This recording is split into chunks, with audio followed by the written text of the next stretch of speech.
25 December বেলা 12টার দিকে ঢাকায় আসছেন তারেক রহমান।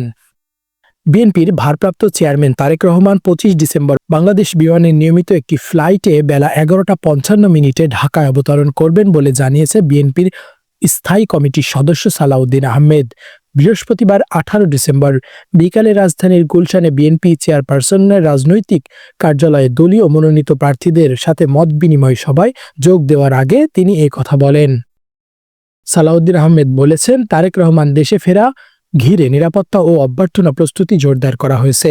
এই লক্ষ্যে ঢাকার হযরত শাহজালাল আন্তর্জাতিক বিমানবন্দরে সরেজমিনে পরিদর্শন করছে বিএনপির একটি প্রতিনিধি দল।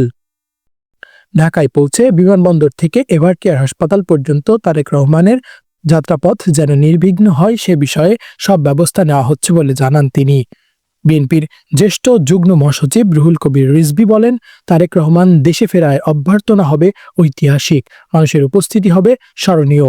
এদিকে ত্রয়োদশ জাতীয় সংসদ নির্বাচনকে সামনে রেখে মনোনীত 100 প্রার্থীর সাথে আজও মত বিনিময় করেছে বিএনপি। রেদওয়ান আহমেদ হৃদয়, আলোচনায় বাংলাদেশ ডেস্ক, ঢাকা।